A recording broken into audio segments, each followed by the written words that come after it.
Hey, this is Brett the Hitman Hart, the best there is, best there was, and the best there ever will be. People in the chat here. And you're listening to the Smacked Raw podcast.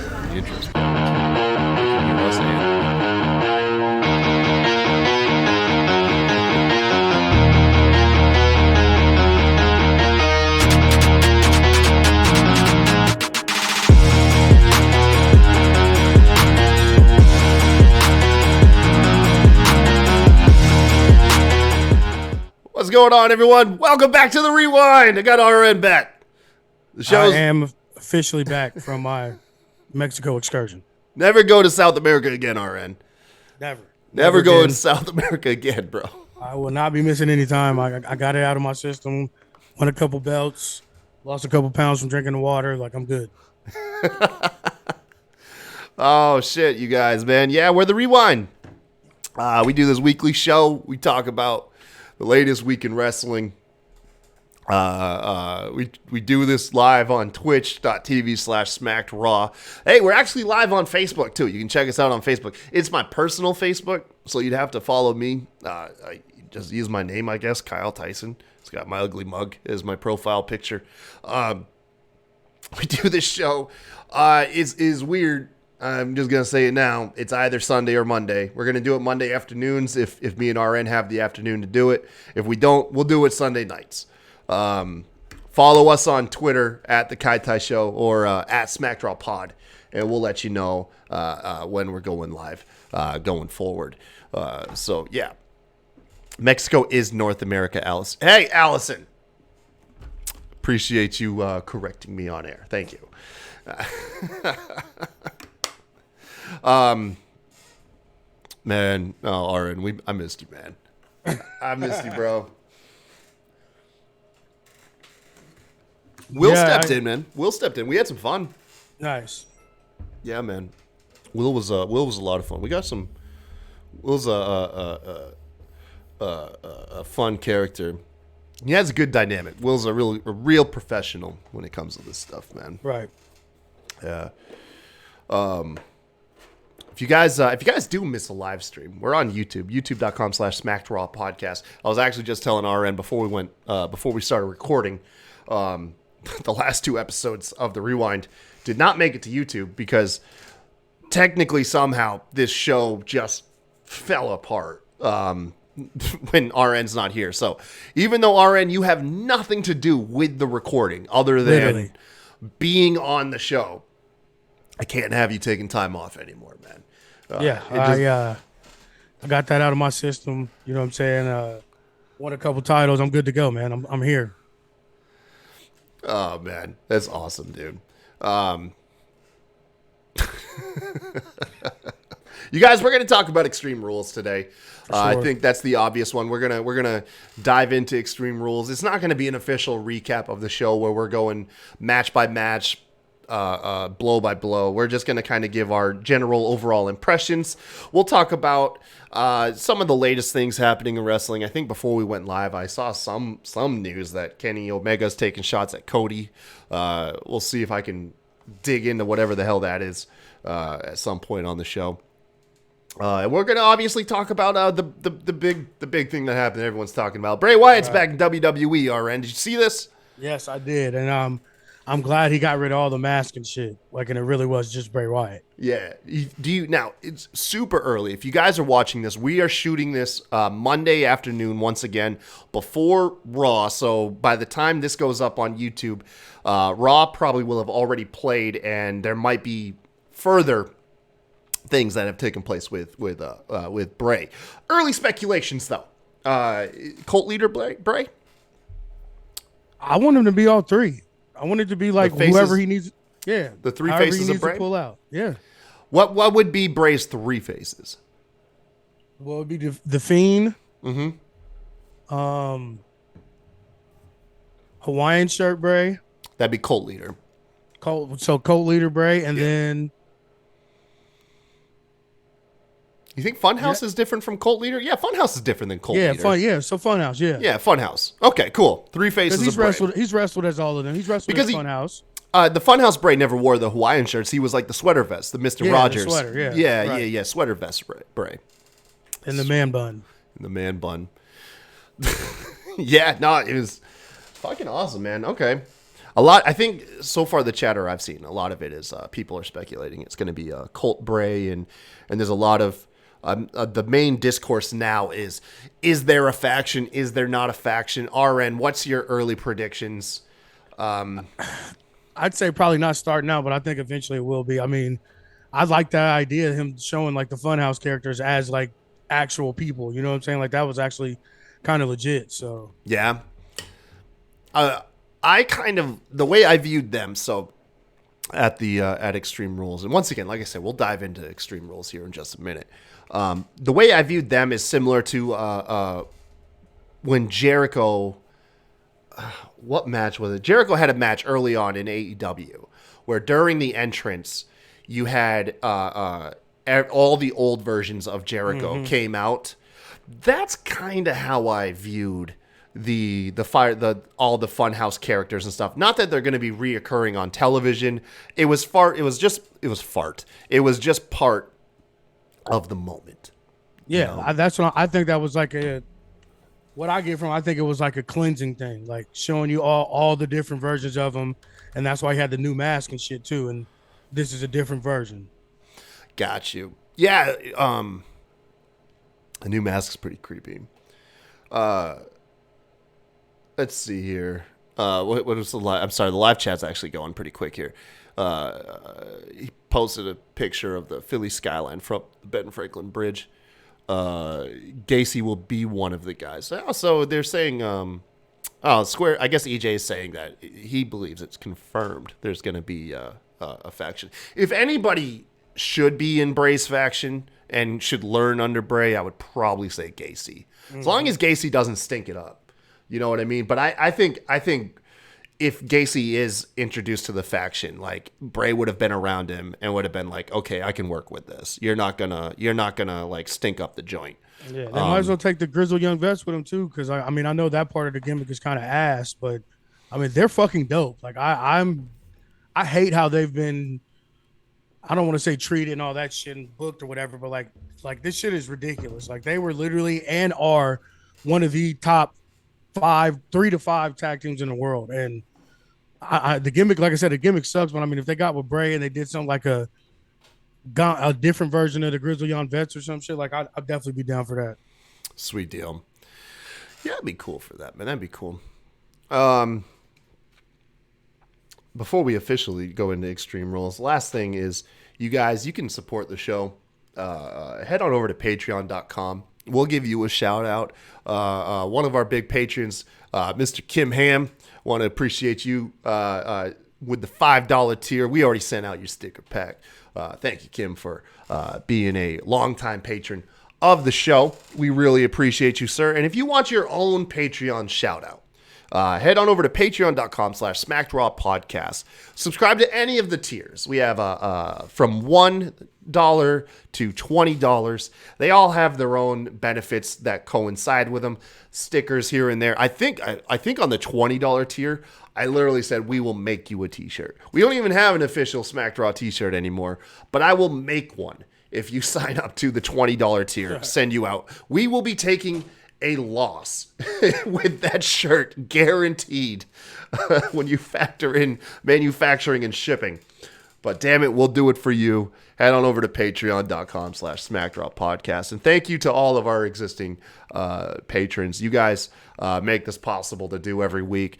And yeah, we definitely need to sign more people up because these excursions to Mexico, they don't come cheap. They don't come cheap at all, man. So by all means, head on over to our Patreon if you guys don't mind. All right, man. Extreme Rules, RN, I'm assuming you've seen it, the whole show. Mm-hmm. I'm going to start off by saying, listen, I don't want to sit here and suck off Triple H's pay-per-view the entire time, because that's what we're about to fix to do, probably. Right. So I'm just going to open up and find the one thing I can criticize. And that intro was stupid as shit with the spelling bee kid, man. Yeah. I mean, I get they were trying to be like funny and smart at the same time, but I was like, what the fuck is this? I was like, I was watching, and thankfully, it wasn't just by myself.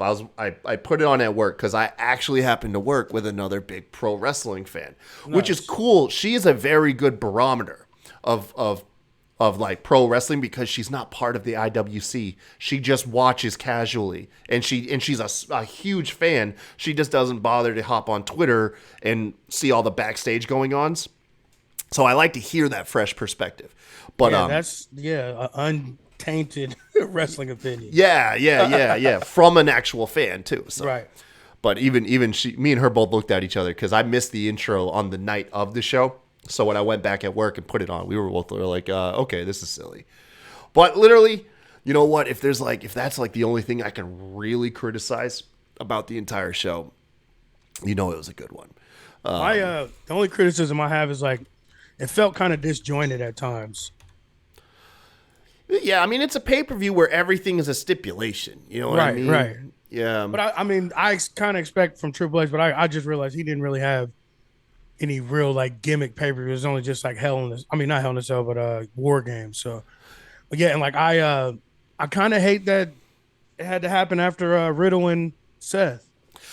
Yeah, so I was gonna say, so the only real criticism, and that I had is I would have reorganized how the show played out, like the match order. That's what I was trying to say. Like, yeah, the really match order. Right. I would have either ended with the Edge and Balor match, right, or I would have ended with the Brawling Brutes and Imperium. And before you come at me, you're like, but Kyle, you want to start the crowd off hot. You know what I mean?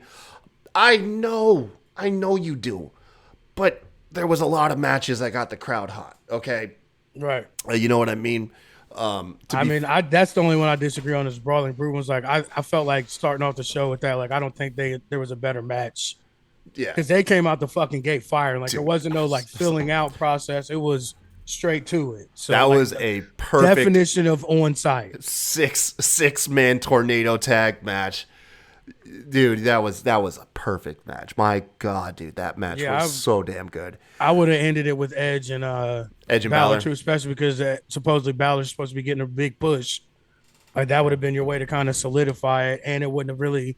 It would have felt the Bray shit would have kind of had an easier transition coming off the Judgment Day stuff and everything like that than it did with Riddle. Like it was like he's celebrating, finally beat the shit out of Seth in the match he won, and then you also get a chance to bring the crowd down a little bit for the bummer, and then send him home happy with Bray. Yeah, I could see that. That makes sense. Look at us, like acting like we know how to book a pay-per-view. Yeah. Well, I mean, for one, two, even for you, an AEW guy, I mean, and me, Triple H's biggest stand, like we have been gargling the balls to take it from our brother podcast, Smacking It Raw. We have been gargling Triple H balls since day one. So, dude, we got to throw some sort of criticism. I can't even talk criticism into it because I mean, for the most part, we don't since he's taken over. This gives me a chance to break this out again. Hold on one second, y'all. Right here. This is giving me another chance. All right, and I hate that you won't be able to hear this, but if you're watching the show on an alternate stream, you can see it. Put it out there, like we got to make these things happen. And the thing I like about it is Triple H finally like whipping his dick out. Hey yo. Put it out there, like we got to make these things happen. Sorry, Aaron, that's just you saying that you like the Triple H is showing off how big his dick out. Hey yo. Oh yeah, I will not take that back. I stand on that. Oh, that damn clip, man. I didn't realize it was on repeat. It played twice. Ow, son of a bitch. Oh man, it was such a good show. The only match that was kind of a low light, and I know. So at its best, it was a all right match. To its worst, it was downright travesty, depending on how you look at it. Liv Morgan and Ronda Rousey. They had, dude, I don't care who you are. Nobody wanted to follow the Brawling Brutes in Imperium. Right. Nobody. So you might as well. I mean, from a booking standpoint, it makes the perfect sense. Take the match that probably has the least amount of hype and hide it. And just put it where the crowd is already going to be drained. Put it right there. Yeah, and in my opinion, it was fine, dude. It was fine. It was an outcome we didn't expect. I don't think anybody had Ronda winning that match. Oh, absolutely not. I did. Yeah, it was all right. It was a weird finish. I honestly, when I was looking at it, I thought so. Liv, if you're not aware, Liv got choked out in this weird submission. To this day, I still don't know exactly what was going on with it. I don't know how she got choked out. I thought it was her arm. Yeah, they were calling it and you know what? Commentary didn't help because they were calling it a bicep crusher as she was going out. I thought that Liv was breaking character.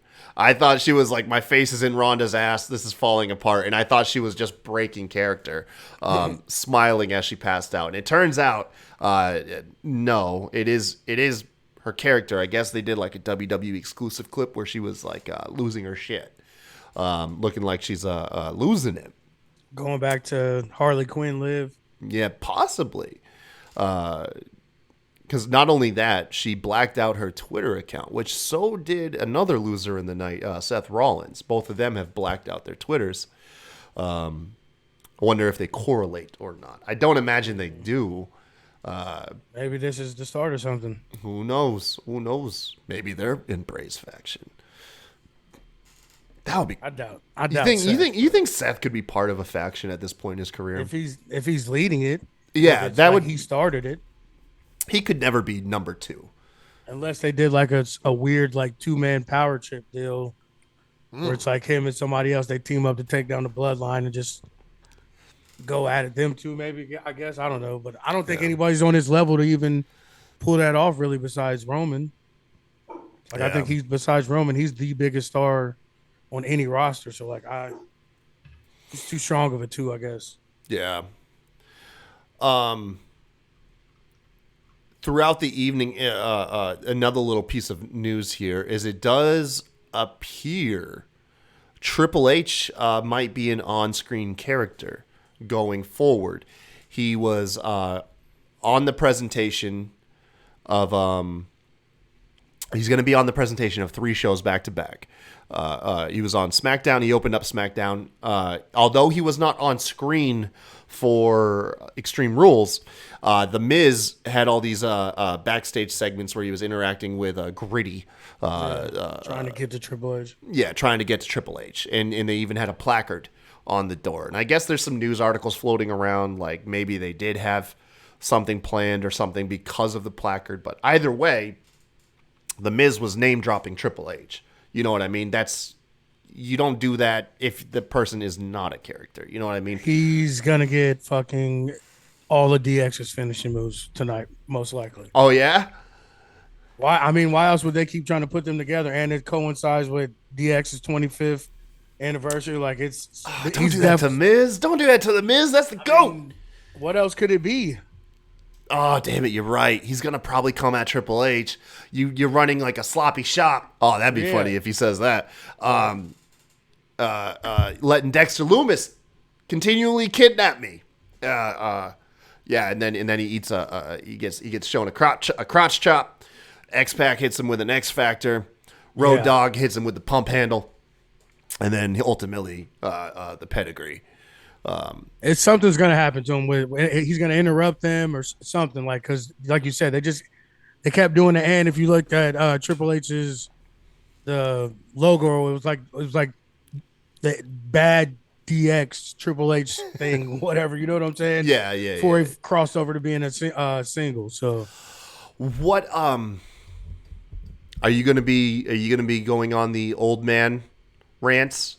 After tonight, you suspect with DX coming back, hogging so much limelight on Raw tonight? No, that's what everybody always because they want to throw that hater label on me. That's not what I'm saying. I don't mind these one-offs, just as long as it's not taking up a full-length fucking storyline and a spot at your biggest They're pay-per-view designating a show around it, RN.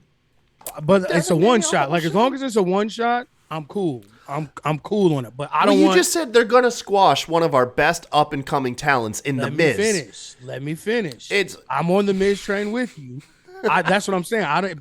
There's plenty of fucking cannon fodder in the back to feed these old fucks. Don't give them any of... I don't want to see Kevin Owens. I don't want to see Austin Theory, which was going to be my second pick before the shit at the pay-per-view, I would have picked that Theory was going to get his fucking ass kicked by DX, but there's plenty of fodder that we never see that can get beat up by DX. Don't fucking sacrifice one of our guys on the TV show that you're building up. Don't sacrifice The Miz. Don't sacrifice Drew Gulak. That's all I'm saying. Facts. Don't sacrifice those two. What else happened? We had Karrion Kross and Drew McIntyre. That was kind of like a by the numbers match. I mean, it was good. Them slapping each other in the face. They went with the safer route with the pepper spray. Pepper spray is a lot easier to hit than becoming a pyromancer. You know what I mean? So right. that was good. I didn't realize too. Like I knew that Karrion Kross was a big guy, but like I didn't realize he's definitely bulked up since the first run. Like because the only difference between him and Drew looked like a couple inches. Like he was just as fucking big. Like he was a monster in there. Like I kind of like it. Yeah, I mean he looks lethal. Like that's his appeal. Is he does have that intimidating presence. I like him a lot better with the hair too. Like he looks just weirder and scarier with the hair than he did bald headed. Yeah. The bald head was unhinged, man. He was unhinged. It just was still like Stone Cold. It was too much like Stone Cold vibes for me. Like yeah, especially like the Stone Cold's like vignettes and shit where he's just like staring through you with those creepy ass eyes and shit. Like I got like too much of that from it. Like the hair is just a different piece of it. I think when he was all sweaty and shit and fucked up and the hair was like all over the place and shit, like he looked like a fucking maniac. Dude, how about Scarlett's tribute to Sable? Yeah. Oh my god, dude. Is that the PG-24 or whatever they bumped up to? Because she didn't have no brown pantyhose on under that motherfucker. My goodness, man. Yeah. Scarlett. Let me see if I can find a comparison shot here. I'm gonna throw on air. That's another thing I hope he changes. Like the girls having to wear those nude color fucking stockings and shit under their under their gear, and they have like shorts and shit on. Like, come on, man. Yeah. Oh yeah, I hadn't really noticed that, but yeah, there's 300-pound men in bikinis running around with their junk out, but the girls can't show their legs and thighs. Yeah. Let's see. What's a good shot of Scarlett? I got some pictures here. Need something that won't get us kicked off of. Here we go. Let's see if I can put that right here. Drag image. Hey, I don't know what happened. All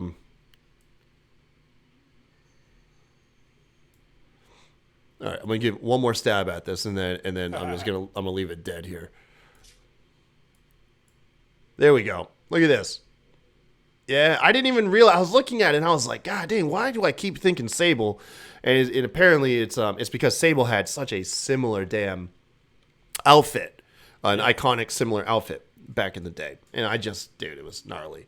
But yeah, look at that. Oh man, what an awesome, good looking couple. Cross and Scarlett make. Good God. Yeah, that whole match, I was.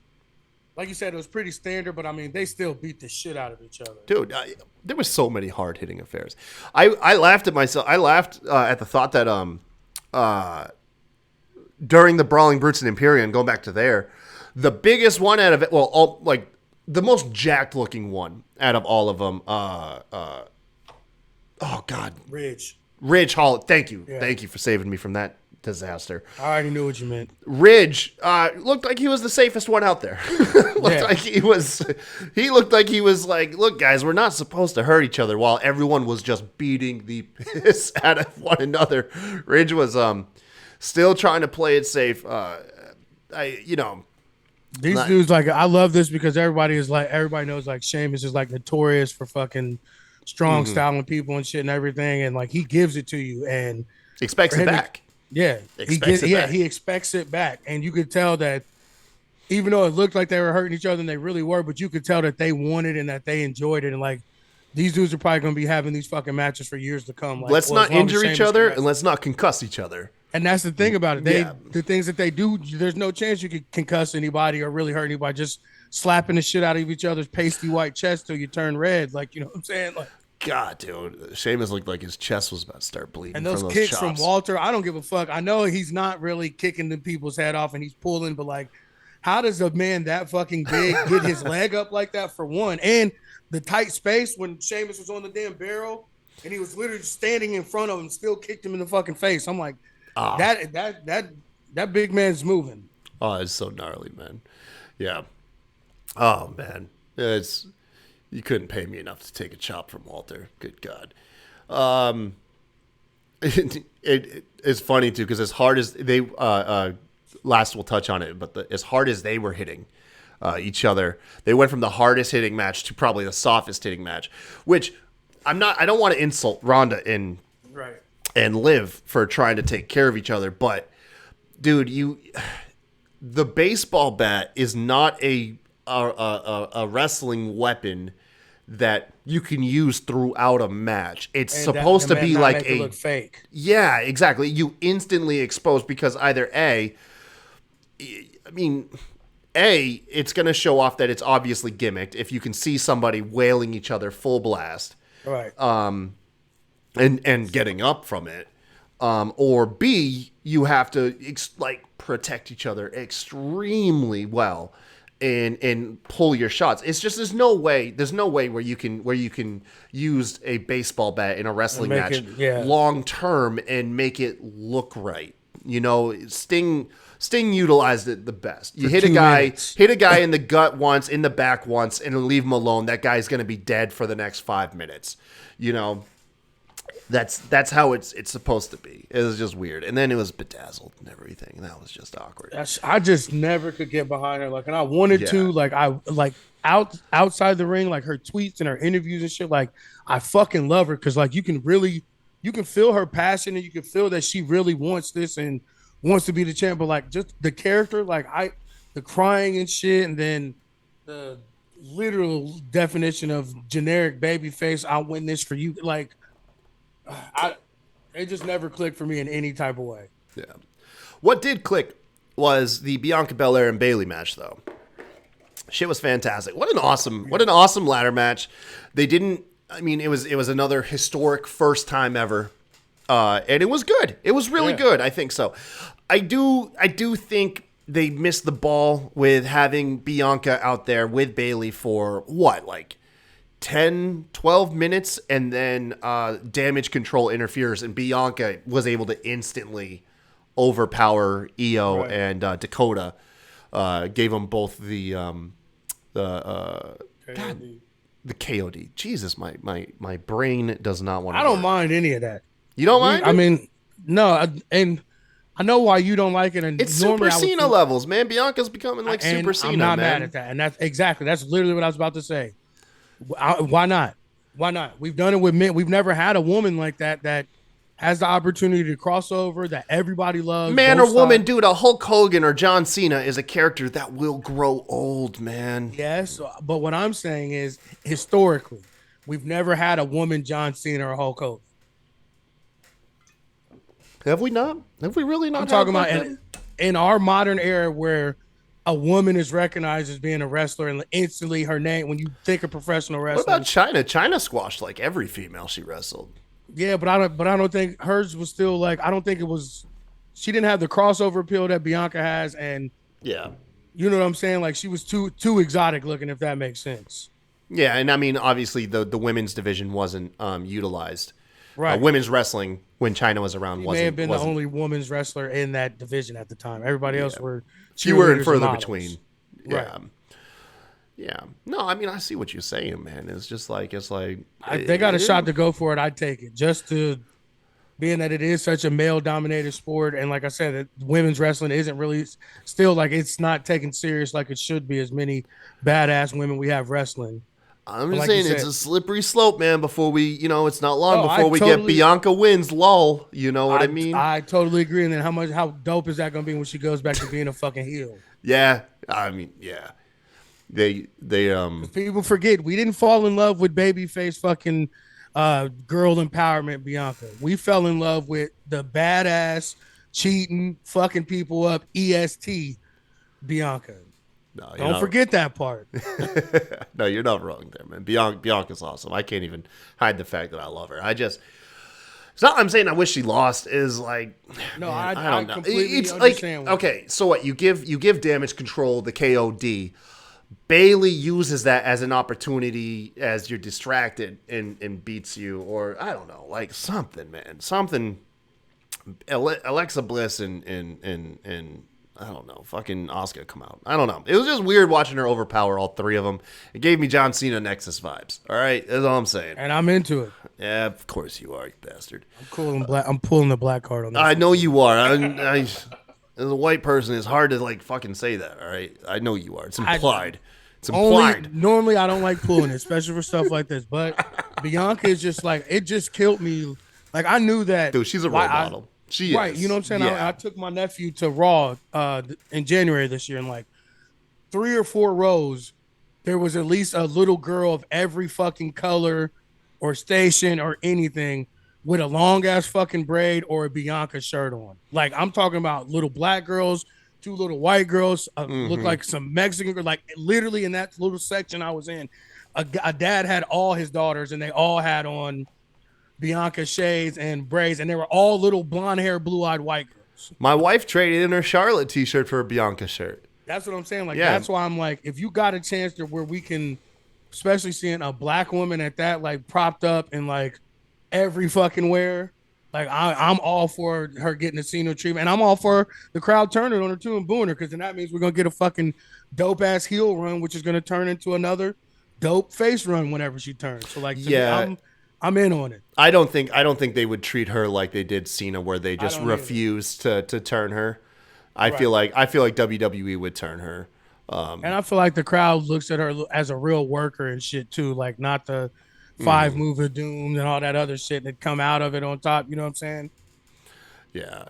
Bianca retained in the match. I think that was the other one that threw people off. I think most people were expecting Bayley to win that match. Oh yeah, I thought Bayley was gonna win too. Yeah. I mean, it was set up perfectly for her, like a gimmick match where Bianca still got a claim. You know what I'm saying? Like, oh, it was a ladder match. Fight me in a real match.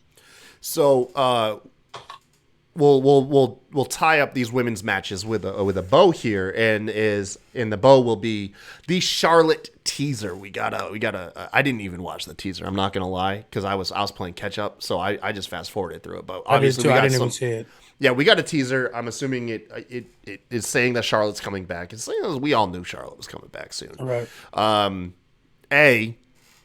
What are your thoughts on Charlotte's return? And B, who does she go after? Are we getting Charlotte Ronda again? Is Charlotte going to still be pursuing being the first woman to tap out Ronda? Or do you think we'll get Charlotte Bianca? I hope we don't get any of those. I hope she starts off with a couple like mid-card feuds and stays far away from the title until WrestleMania or something close to it, or Royal Rumble or something, where we don't have a chance, where she can pick either one. Like, because both those feuds to me don't sound like, I'm not interested in seeing either one of them. Yeah. Dude, I'm not going to lie. I said this when I was talking to Will. I have grown, I hate to say it, I've grown apathetic to Charlotte. You know me, I'm not a hater. It's rare where you can get me to say like I actively despise or hate a wrestler, because it just ain't me. But I have my equivalent of that is apathy.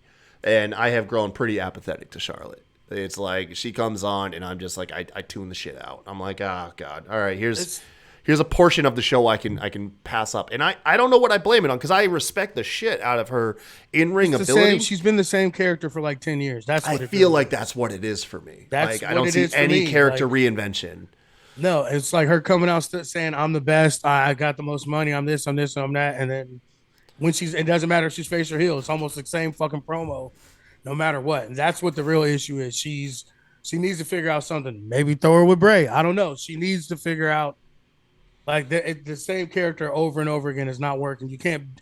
It's not like when her dad was wrestling and shit, where you could be the same character for 20 fucking years. That's not how it works. Like, you got to reinvent it. You got to do something different. Well, Flair also was, spent the majority of his career going territory to territory where people didn't see him multiple times every week. Right. Yeah, she I don't know, man. I think that's really what it fell down for me too. There's no character reinvention for her. You get like what you see is what you get with Charlotte, and it's hard to until I see something otherwise. You know what I mean? It's just difficult. So yeah, obviously, it's not like I'm going to stop watching wrestling when she comes back, but it's going to take a lot to win me over, to be fair. Right. Edge and Finn Balor. Listen, man, this match had a fantastic second half. The first half was crap. I quit matches are really hard to do. It's one thing if you can bill it as like a submission match, but for one, the ref was in their face like within 30 seconds of the match beginning. Like, do you quit? Every time a flipping rest hold was put on him, he'd be asking him. Yeah, I hate I quit matches if they're not with either like two brawlers that are gonna like that tear shit up. You know what I'm saying? Or two technical guys that can make you submit. Like it doesn't make sense to me just being two random guys thrown in an I quit match or women. Oh boy, though. Once the soap opera antics began, this was fantastic. This was my cup of tea. By the way, I'm just gonna stroke my ego here and say that it was on Sunday. I predicted that it would be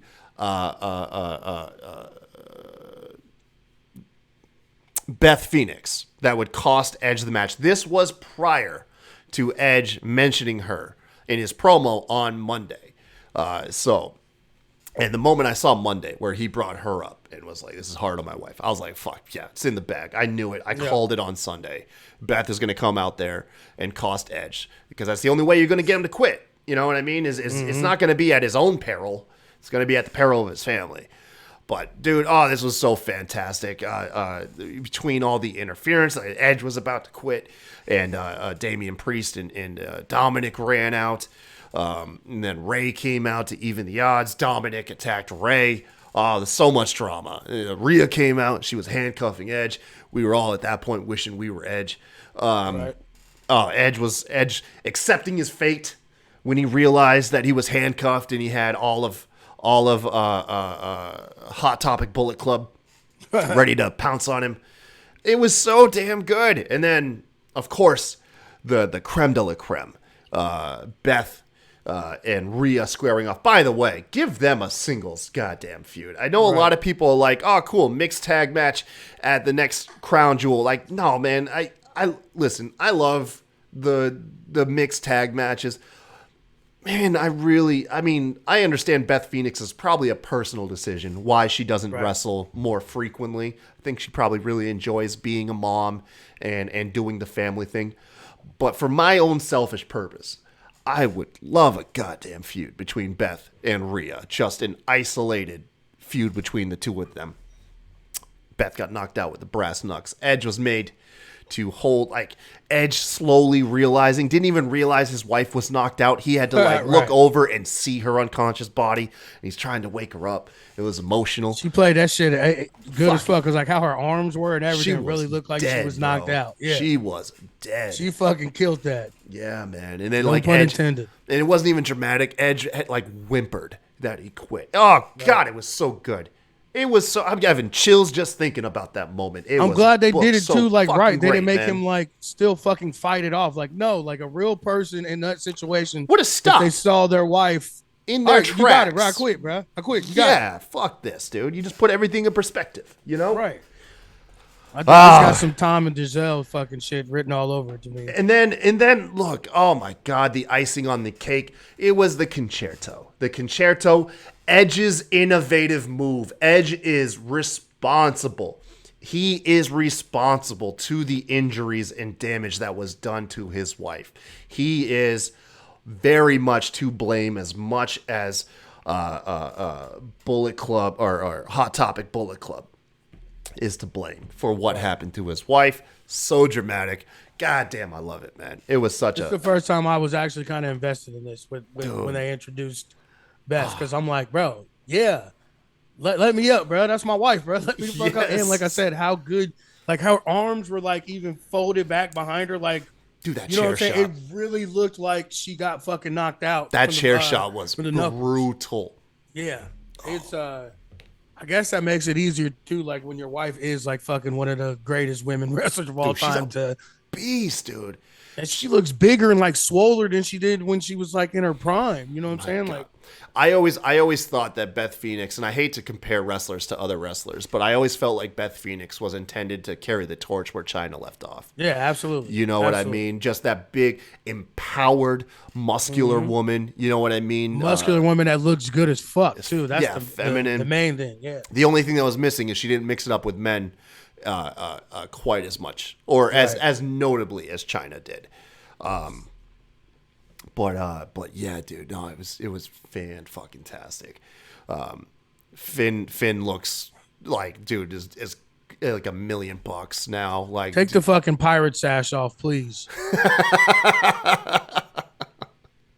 yeah, I mean, yeah, the look could use some improvement. The black, I've never been the biggest fan of the black and purple. It just ain't for me, but it was so good. It was so good. I'm just happy we get to see Finn and I always forget his fucking name. Dude, but no, go ahead. I was just saying we get to see them in a propped up position that like they needed this. Like it's Oh yeah. I mean, because we went so fast when Judgment Day was introduced. We went so fast from like, this is a cool team to like, dude, they're a bunch of dorks. Like they took all that potential and just squandered it, and they have built them back up to being pretty badass. Like I said, with the aesthetics could use a touch here and there, but other than that, I mean, all their characters are super well defined at this point. Yep. They're a force to be reckoned with. They're cohesive. You know what I mean? They actually have tactics that make sense. It's just gear matches, everything. Yes, it's great, man. No, they've done a fantastic. Like Triple H, I'm gonna once again hand it off to Triple H. He's done a great job. Finn's the last one of his guys that he has to prop up. He's done everybody else. Yeah, put Kevin Owens back to being the prize fighter. Johnny Gargano's the top underdog babyface. Fucking Miz is back on TV like he should be. Yes, all of Triple H's guys. Like people don't want to admit that, but that's one of Triple H's guys too. Yeah, but they everybody's propped up. Finn's the next one. He already started building everybody else up. Finn's the next one. Bianca's doing her fucking thing. Ronda's got the belt back. Like all his people, he's circling the wagon on. And that's who's at the top of his car. Triple H, if you hear this, hey man, just as a big favor, Drew Gulak. Right. That's the last person I need him to do some of that Triple H magic with Drew, man. Come on, please. please. Even think about it with Walter and Sheamus. There you go. Yeah, dude. Drew could get in there. Walter is clearly fucking one of Triple H's guys. And I think Sheamus is too, just because to me, I always got Triple H vibes from Sheamus. I mean, besides the pasty hair, pasty skin, and fire red hair, but like just like his look and his intensity, like he always kind of reminded me of Triple H. All right, man. I said this wasn't going to be a recap show. We are really just going match for match. We had to recap it. We had to. It was too good. Like, when's the last time we fucking said that about a full WWE pay-per-view? It's true. Now, this one day, if there was any show that was worth going over in its entirety, Extreme Rules really was. Right. Matt Riddle and Seth Rollins, although not my favorite match of the night, still did good. This is my first fight pit I got to watch. You know what I was thinking too? I was like, it totally doesn't hurt to lose the ring ropes. Because I was wondering, I was like, I'm not really a fan of wrestling matches that don't include ring ropes. Right. But then when you think about it, like a cage match, you don't see guys getting Irish whipped against the ropes. The ropes literally just help prop guys up, like to climb the cage. The ropes really do get taken out of the equation when you do a regular cage match anyways. So in a way, like it was great because you give this great aesthetic difference, and it doesn't hurt like what the guys are capable of doing because they've already been doing it for years. We just didn't realize it. that like the ropes weren't really a big deal in cage matches. Like that blew my mind when I had that realization. I was like, oh shit, like I guess the only cage match that you still use the ropes regularly is a Hell in a Cell because it's just you have a ring inside of a cage. Oh man, no, it's really cool, man. That senton, dude, that senton looked fucking nasty, dude. That almost looked like it hurt worse than like if you did like a frog splash or something. Like yeah, Oh God, dude! Instantly. For what? What'd you think of Daniel Cormier? I love him. I Yeah. always have, like, and I always felt like he could have a place in fucking WWE. Like, he's great on the fucking mic. He can really get in there and fucking knock you out. He's just corny enough, but just black enough Dude, to where he's so a corny, both, dude. Yeah, best of both I worlds. love it. You know what I'm saying? I wouldn't be mad if he wrestled. Like, I wouldn't mind if they did like Riddle and all them got together with Gabe Stevenson or something, like started like Catch Point. You know what I'm saying? Like we keep saying, or. And to all those people that they just see that like short butterball and they have no idea like that dude he will would fucking murder somebody. Murder you. Like yeah. Within an instant. He would dump you on your head and talk shit to you the whole time. Because he's so articulate. Like he commentates. Oh my God. I don't think people realize he is a huge wrestling fan too. Yeah. Like, he's not just there because he's trying to get a check. Like, no, he's been actively participating with WWE for probably 5 years at least. People don't realize like he could ragdoll you the same way Brock Lesnar would. Literally. Like that short little butterball of a man. He's built like Ishii from fucking yeah, because he loves chicken. He loves No, he loves cake. I'm sorry, he loves cake. He dogged Popeye's chicken once, and it started this funny fake rivalry between him and another fighter, Derek Lewis. But yeah, DC, make no bones about it, would destroy 99% of the human population in hand-to-hand when combat. he pushed Seth up, he was, I'm not gonna tell you no more. Don't put your fucking hands on me. That was the daddest shit I ever heard in my life, and I believed it. I was here for him, like this corny ass motherfucker. He is for shizzle for sure. I love that he was doing the he learned at least like WWE ref mannerisms. Right. He did the whole like when Riddle climbed to the top, he did the whole he stepped back, put the arms out to make everything look grander. Like I was like, this guy did his homework. Bro, he is. I'm telling you, he's a lifelong wrestling fan. He's not just like a guy that jumped in trying to get publicity. Like, no, he is a real fan, like legitimately a real fan. Yeah, man. No, DC's awesome. He's dude. DC was fantastic, dude. He did a great job. I can't wait, and I think it's just gonna. I think he'll do more. I would really love to hear him try out commentary. Yes, absolutely. I love him for UFC commentary. I would love to hear him add the drama to a wrestling match. Oh, I'd love to hear him try. Not necessarily even the drama, the legitimacy. Like, he'd be coming at it like a fight, like a real fight. Yeah, no, DC's fantastic, man. I hope we do. I wish we would get a run out of him, or just like him and Brock teaming up, just fucking destroying people. You know what I'm saying? Like, maybe who knows? Maybe he can work with like Gable Steveson whenever he comes out. But if DC gets in the ring, something has to be done with Brock. There's no way because you know WWE. I mean, anybody that has like real UFC connections. DC and Brock already had an interaction in UFC, so you already have that footage that WWE could pay UFC. Like, let us use that altercation that they had after DC's match when he knocked out Stipe, and let us use that. They'd already have it. Like it's in the bag. It's great. With that being said, Matt Riddle won, which was a gimme. He had to win. Otherwise, like Seth doesn't win. No, Seth don't win. It was a weird thing. Riddle choked him out. Like he did the big Broton off of the cage, but the match still kept going for another couple minutes until he eventually caught Seth in a triangle and choked him out. That was a dope spot too. Seth just fucking ragdolling him, trying to get him off and couldn't. That was fire. Yeah, until he just got strangled. It was good. And then we had the White Rabbit. That was, we already talked about it. Triple H up to his NXT antics with the fake copyright logo. Also throughout the night too, he did the whole shows. He showed off the NXT like several roster members, Fakita Lions in the crowd, and Braun Breaker out there too. Apparently, that's just to advertise for NXT. Yeah, Right. The news is it's not. They're not being called up. It's to advertise NXT, which is Everything that I've heard is that Triple H is going to keep it 2.0, but it's just going to have his fucking coat of paint on it. just change the straight aesthetic. development. They needed to, anyways. I'm sorry, man. They did.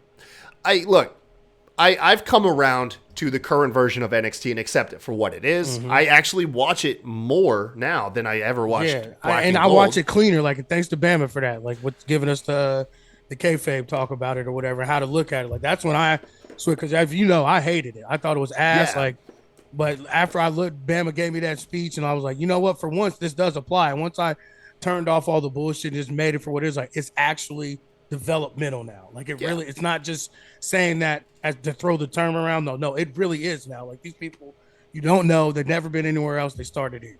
Yeah, man. Yeah. So, but yeah, dude, we got to see Bray. You started singing the whole. He's got the whole world in his hands. All the cell phones went up. The Fireflies were out. We got to see, like you said, he ran through all the Firefly Funhouse characters, the old alliterations of Bray. You had the burnt fiend head on the commentary table, which Michael sold. Oh yeah, Michael Cole sold that perfectly. What the hell? Jumped out of his seat. That was dope. Whoever was in the Fiend costume probably got the biggest pop they'll ever get in their whole life. Hell yeah. People thought that was Bray. And then, of course, did you see how people tied the nods to Brody Lee with this too as well?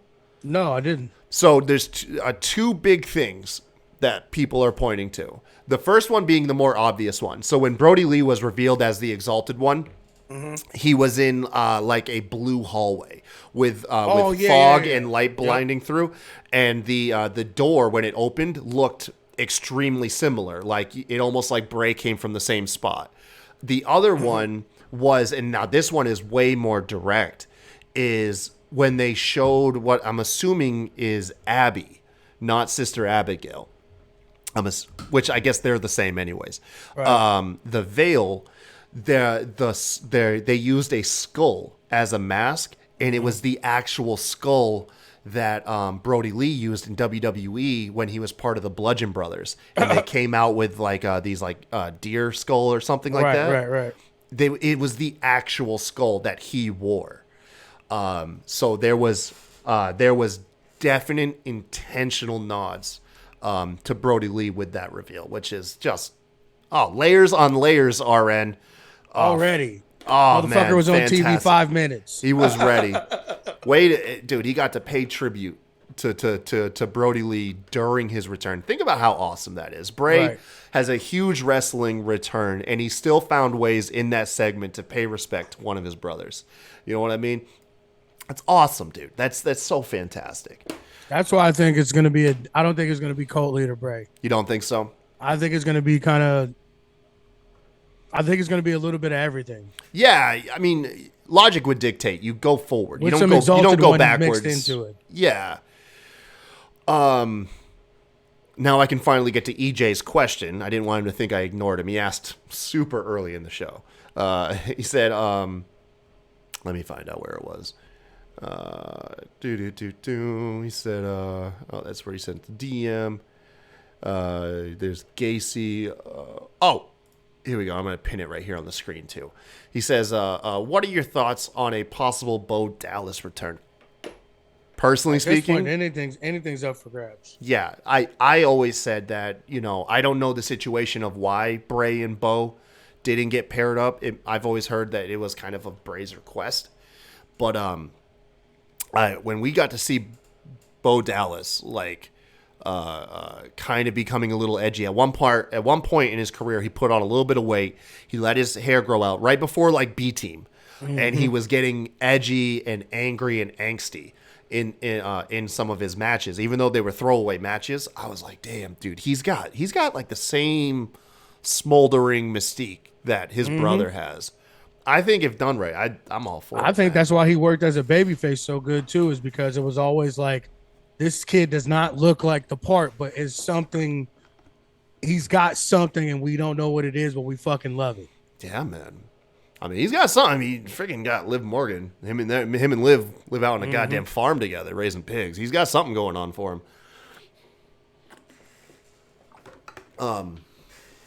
But yeah, dude, I say do it. I think I'm in the camp. I think there's gonna be a faction. I think so. I think he just works better as a faction. Yeah, I mean, if you look historically, he's always had it too. To some degree, he's always had at least a follower or a faction. Right. Obviously, you had the Wyatt family, and then even when and that Wyatt family grew, they swelled up. They swelled up to like 5 members at one point because you had Eric Rowan, Brody Lee, you had Braun Strowman in there, and then I guess we still have to count Daniel Bryan, even though it's very short lived. And then of course he had his tag team with Matt Hardy. And then, of course, he had Alexa Bliss. Followed him when he was The Fiend and Firefly Funhouse. So he's always worked well, bouncing off of, having somebody else around him to bounce off of. Right. Am I missing anybody? Has he ever had more? I feel like he's always had. I feel like during the Braun era, I thought it was maybe one other person we might have missed. Maybe. It was just them three because they brought Braun up because he was only on NXT for like a couple weeks or whatever. Then they brought him up. Oh hell yeah! No, you weren't gonna have Braun be that big and that imposing and just have him on NXT. No. Like no, that was an instant call up like Omos. But yeah, dude, it's gonna be cool, man. Seth paid tribute to RVD. I forgot all about that shit. That was dope, man. There's a little bit here. Okay, so there's a couple other minor things before we head out today. This shit happens too, and it happens on both sides. Do you think whenever WWE has a great show like this, or AEW does, that we focus too much on the trolls? Because right after Extreme Rules went off the air, all of a sudden. We got all these shares of people saying AEW in the mud. They use the opportunity of a great WWE show to take shots at AEW. Do you feel that is that on us to pay attention to those dudes? I'm gonna be honest with you. At first, I normally would have said no, but AEW fans are becoming fucking Dallas Cowboy fans to me. Like they are so butthurt and so fucking pissy and pussy. That I'm here for it. Throw rocks at each other and let's see what happens. Yeah, like it's almost like I always feel like it's this. I see RN. I feel like it feels like that meme of The Simpsons when they went out to international waters and they were hosting monkey knife fights. And I feel like it's like whenever this shit happens, you have real wrestling fans, like I consider you and myself, who. The joke is that I'm AEW biased, but truth be told, I love good wrestling. You show me good wrestling, I don't care where it comes from. I love good wrestling. But then whenever all this shit happens, like, we get to watch like the internet trolls and people like on Twitter all of a sudden just start these stupid fights with each other the moment one of their brands put on something really good, or vice versa. Because that was the weird thing. Like I almost feel like I hadn't seen too many rocks being thrown, but the second Extreme Rules went off the air, it was like a plethora of shit I saw. Well, of shit being. Too, I know AEW people probably assumed they were going to get Bray because he had turned down WWE or whatever. So I knew they weren't getting Bray. Oh yeah, I never once thought that he was fully done, and I never once thought that eventually he wouldn't come back, whether it was Triple H or not. I think there was too much money left on the table. But yeah, I saw the stupid ass trolls like right away. I saw either there was the WWE tribes that were AEW's in the mud, Tony Khan's shaking in his boots, all that bullshit, right? Right. And then I saw like AEW fans like still the best return ever, like instantly throwing up the CM Punk return, and I was like, dude, this is like fucking dude. We just had a great pay-per-view.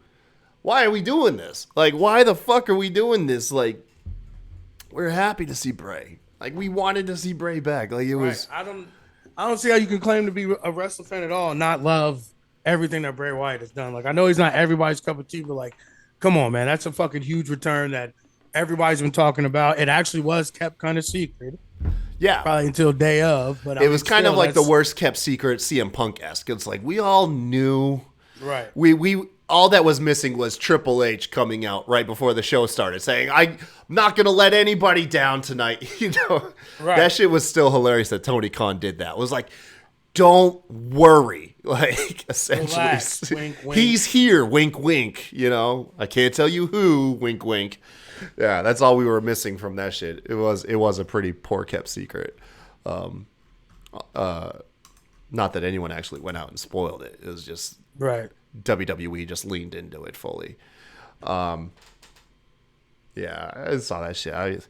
I'm at the point now, like I said, I can't get enthralled in internet arguments and drama because, truth be told, there's no winning. Like, there's no one in the history of the internet has put out a troll statement online and then some guy came in and logically wrote down that he was wrong, and then the guy was like, you know what, I'm sorry, I see it from your point of view. Right. You know what I mean? That shit don't happen. It's just amazing to me how much people get suckered into that, though. Like, it really is. It's just that natural thing, man. We love to get angry, don't we, RN? Yeah, fuck them. Fuck them. What was this drama that we read about earlier? Hold on. I think Will said to me, he DM'd me this Kenny Omega addresses Cody Rhodes. What is this?